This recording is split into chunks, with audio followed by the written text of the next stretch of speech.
qui était les libération provisoire. Mais tout le monde n'a Maxime. Yo motoali journaliste dans le historien contemporain. Nous avons la jeunesse à présent. Tangelangai combo ya politique moko, moi politique moko, oyo abimana liberté provisoire à zone nationale cacho. Est-ce que y dit que ndeko na biso ya IDPS oyo nani Bruno Tshibala abimana liberté provisoire de la liberté provisoire à la primature. À comment Premier ministre n'a sur liberté provisoire.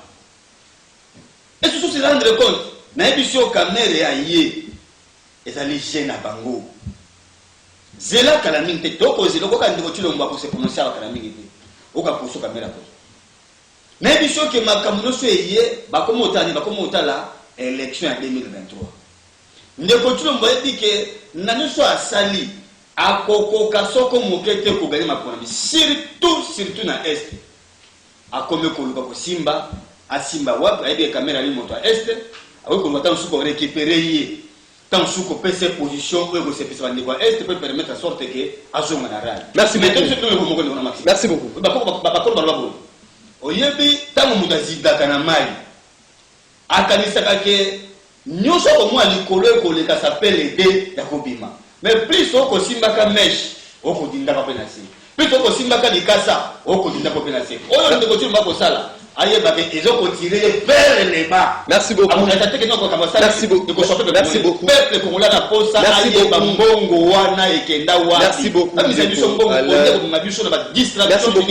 Merci beaucoup. Merci beaucoup de quoi de Franck Moulaja. Libération provisoire à l'Itel Caméré, une libération politique, scandale judiciaire.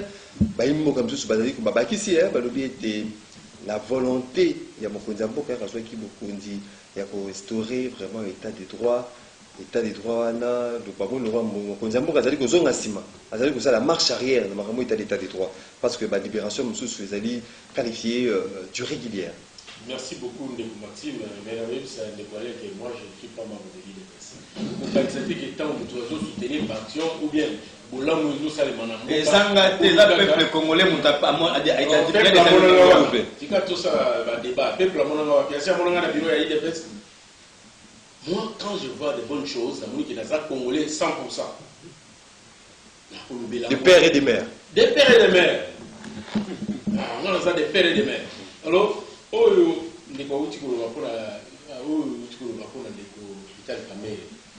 je ne suis pas juriste, mais je ne pas Vital Kamerhe a bénéficié de liberté provisoire, mais c'est prévu. C'est prévu dans la justice. Ce qui moutou. À mon peut-être dans la possibilité d'avancer la liberté provisoire, bah juge. Ça ne dépend pas seulement il y a président. Ça c'est un problème. Mais là, ou même de quoi aller un petit peu bas. Scandale au Salamakawana et spécial qui bat tout mieux sur Mawa. Toute tendance confondue, congolais. Parce que Moninga n'a pas mutu, eux la kanisa Kamerhe ezali masaro.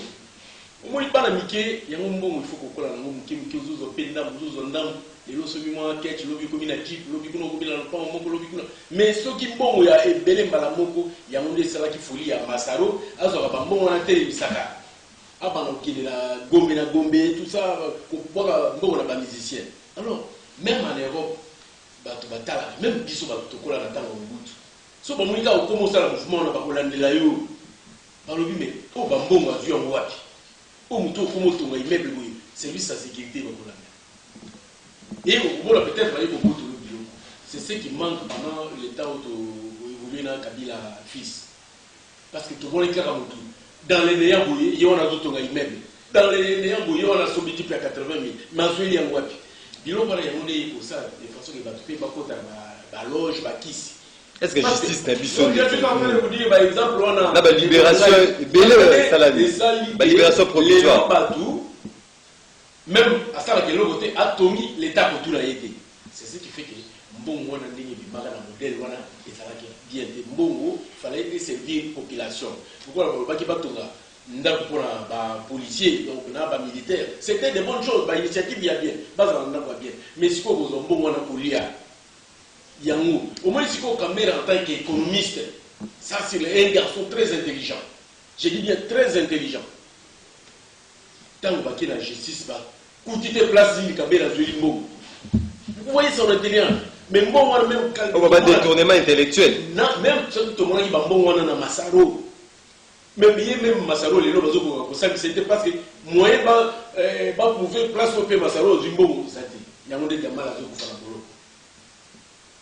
Kamere sur les plans où il y a dossier, quand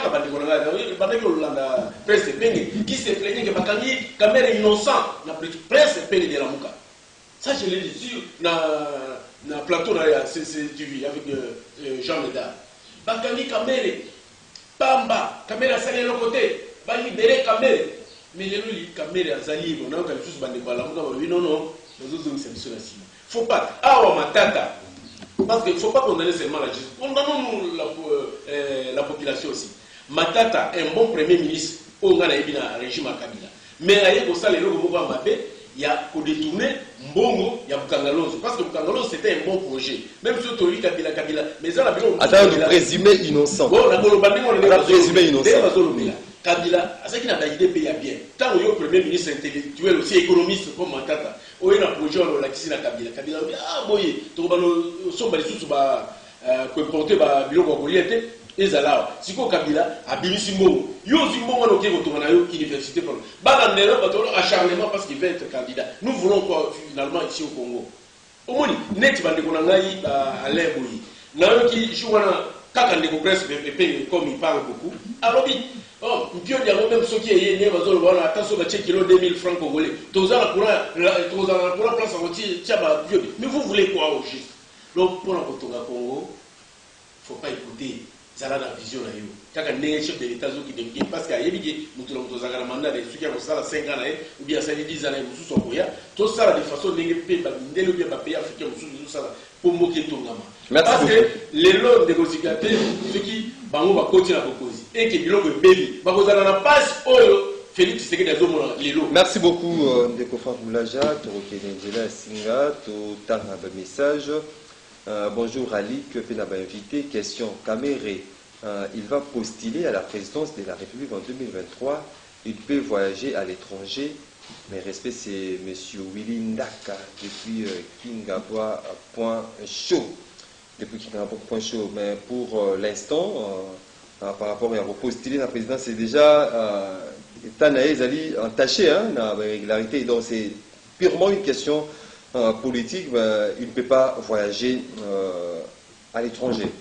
Tu retends un message. Bonjour de Maxime. Nanaza contre l'accord Wana, ADF, Bazali, Ougandais, Siko armée ougandaise, Bayepo na kotrake bango, Siko Bakozo Nisa, ADF na Ouganda, ou bien Bakoboma bango nyonso, Menga na yebite, ennemi batiki la kaye nzela po Akima ndenge M23 à Kotaki na Rwanda. Sikoyo ba ADF bakokotisa bango na Uganda. Papa Kalala depuis quelque part à Kinshasa. Bonjour Genève, ezalaki complot ya bapangi contre UDPS, Monisco et Kende. Tozo soutenir armée ougandaise pour na kimia ndeko soki alingi ayeba atuna fayulu po aza député. Papa Matondo depuis bonjour, journaliste Félix Azosala et Loko Kabila, les pères Aboyaka ya kopesa bango mabele na biso peuple to bengani benga mission benga ngana émission pardon, c'est monsieur Océan, président de résistant. À combien numéro 083 083, ça a raté, de Océan résistant. Bonjour, Ndeko Maxime. Le procès 100 jours n'était qu'une occasion pour Félix de pouvoir oublier l'accord de Nairobi. Kamere avait tout prouvé que les dépenses ont été faites au nom du chef de l'État, Anissé Mopande Badou, depuis Kinshasa. D'entre déjà, je voudrais saluer les interventions rationnelles et réalistes de M. Serge Taboko. Ça, d'abord, on dit Là, c'était la première partie. Donc, qu'est-ce qu'on a dit là? Il y a Singa. Allô, bonjour. Mais encore en synchronisation avec la force et avec la vision en Monisco. Et puis, il y a un problème de liberté provisoire. On a besoin de matin à bout d'un rapidement. Vous avez 1 minute 30 secondes. Imagine qu'on a un impérialisme. Ndeko oyo ya lamuka aza koloba impérialisme des abaninga mosusu eza bamote mpona rappel na ye ayebaki fondation Kofi Annan na Soros oyo bazalaka na base ya koorganize makambo elekaka na Suisse. Ce ne sont pas des Congolais. Soros wana aza motu aza na makambo ya bamidere ye nde bango nde baza pema bato oyo basimbaka makasi na muka aretenir yango. Et puis quelque part à l'obéir leadership fort na mboka ezalité à retenir lisusu que candidat oyo abimaka na lamuka na Suisse mission na ye ezalaka il y a 2 ans tout simplement 2 ans à organiser l'élection pour na ye à s'effacer pour que soit Ndeko Moïse azwa kokondi soit Ndeko Jean Pierre Bemba azonga na course. Alors c'est celui-là que lui considère comme un leader fort. Donc batika ba kosa ba toso ba boya na niveau ya média. Synchronisation, il y a la force, n'a pas encore signé entre Tissot. Moi, j'ai une autre lecture de la situation. Le problème est que la communauté internationale, par truchement à mon discours, a boyi à la situation où il y a une parce que l'accord courageux où il y a aujourd'hui dans l'Ouganda, la frappe pour les gens, vous savez, il y a pas ADF. Les gens qui ont dit d'ici là, et vous à la fin, il n'y a pas ADF. Mais mon discours, à où il y a pendant plus de 20 ans, ça les locaux de la Sony. Voilà pourquoi ils sont venus, la quai entre les pas de balouka moyen, pas jouer à ta rôle par rapport à Makambo et aux Savana. Et c'est pour les locaux, nous sommes à la Soukanango. De toute façon, à SRA négocier là, il fallait que la communauté internationale, en tout cas, c'est justifié quand même. Pour la Makambo et à Kamere, État de droit qui est Kangaka, État de droit qui est Libérata. Négocader la vie, liberté provisoire de cécilité. Conformément à l'article 47, il y a une loi portant fonctionnement à la Cour constitutionnelle pour les cassations. Donc, ils allaient vraiment en ligne avec les droits de politicien. Merci beaucoup, Ndeko Guy Ibumbu, depuis la commune de Massina. Tozongi na kati ya studio. Ndeko wana nsikatedi. Malobezali na ngambo na osili ko kaba imboka. Na pesi bango na zumbote.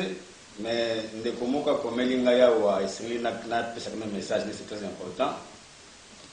Alobi eloko moko aza depuis matete. Alobi boye ndeko Maxime. Alobi Tokeba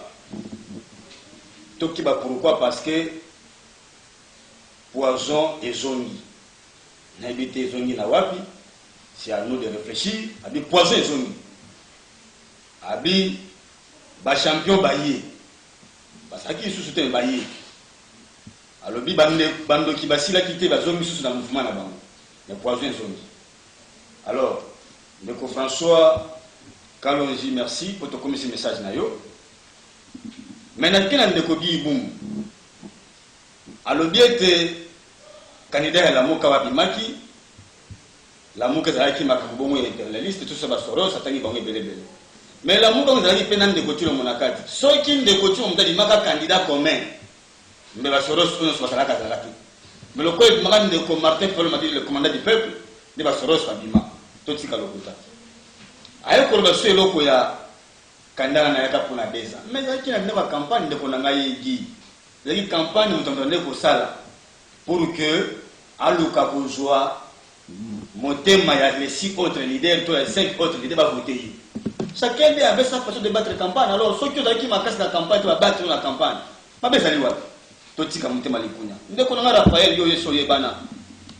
Totu ni yo buyo pour ma mutualisation des efforts. Pour na kulwa nini to mettre fin makamba der wana est d'accord. Mais totu ni na yebisa ka bino mokolo wana ndé qu'on a Raphaël. Musée aya to sepe la guerre de libération. Menzoka na sena yango. Izaki na accord ya Lemera. Lelo mimena biso ngambo. Nyonso tozongi susu bandeko. Yo yebi. Aéroport ya Goma ya mweto ngwami. Rwanda ole eti ya quartier général na on na makamotani na Rwanda na Kigali te eko tsango na Goma pour quelle finalité? Lelo oyo nzela eko tongamaka biso na Uganda pour biso totekani, c'est pour quelle finalité? Biso ba Ugandais ba licencié yo ba bomela biso ba tona guerre à 6 jours ba pesa biso 10 milliards de dollars. Oyo ti lo to yebaka te dossier mo procès no komela wapi ma député to ebulana ni pour to zambongo to yebaka te dossier na nzela ba koti na Congo. Tangu ba koti ba sala makambo pour quelle finalité ba kobima? Lelo oyeba yango ba Zimbabweyen eye koyeba na plus tard ke bazalaki bato nzoka bazwaka ba carré minier tant ba ko intervenir en musée ye koyeba na plus tard. Et bon bango tant ba ye ko intervenir lelo awa na Congo ba ye pona nini? Ba ye ko so biso pa bazonga obe ezana accord moko ya signé tozo e bati accord mo za accord nini ndeko na ngai Congo eke na libulu makasi to na to boyi bato ba koya la biso bindimandi mabandi ma n'importe quoi ndeko Chilombo ayebisa ba Congolais nini alaki ba Ugandais pour ba intervenir na Congo ya kata Congo tout na moposa mais na biso ke do moko ndeko na ngai Maxime Congo za menacé plan ya balkanisation ndeko na biso Chilombo akola kisango ke leloyo empire ya Matuti Mumba balkanisation de la RDC ndeko na ngai yeba mala ko monde ko Maxime David za Congo uni David avec sa mwana Salomon alobi ngai na kei mais il y avait un plan. Le plan était ya ko mettre Shimei mutu na se Shimei asalaki na tribu ya Benjamin ya Saul abi mo pour ça que vous savez Benjamin mutu na se mais na tango na nga na tsaka mote yo tango ye tala likamwa Shimei mais yeba ya mo pe boy plan ezalaki depuis Lumumba mais ezokende vous allez matérialiser dans nzela ya mwana moko ya Congo. Attention ndiko na ngai plan osu to tiengene et je déjà dernier virage donc comme on a est ko kende biso na aventure et rapporter les mandats ya ngoyo. Merci beaucoup. To boyi ba accord oyo ko sunga Congo te par contre e ko ma Congo et à la balkanisation. Merci beaucoup de Alain Zikatedi Deko Franck Moulaja malobezali na ngambo na yo ba question ba imboka ba poser ce que vous répondre bango na minute moke. Merci beaucoup. Merci beaucoup, merci. Surtout éclaircissement où il juste papa Guillaume. Donc, le livre qu'on a écrit dans le bas. Parce que, mon colonzo, mon abatou, Tomitia, tout doit le col américain, le col français, les bazalaka. Ceux qui ont l'opposition, vous êtes à Bango, mais pas contre le Boga. Comment se fait-il que les lots de sali mutualisation des forces de façon que tout éliminer par poche de sécurité, non pas ennemi ou bazakuna na est ou tous les là chaque fois tu as qu'à kotanga batou, ba casser ko bateri, il y a eu 100 morts, il y a eu 200 morts, mais batou na qui babo bango li sous-souté, to benga na bango, bandi ko lo bakeno, ils a maté, ils a côté kamboka. Vraiment je suis en train de regretter. Moi stratégie dans le bout, on dit bandi ko na ya la muka ba il faut pas changer de stratégie. Et ils sont devant un opposant où ils ont le pouvoir.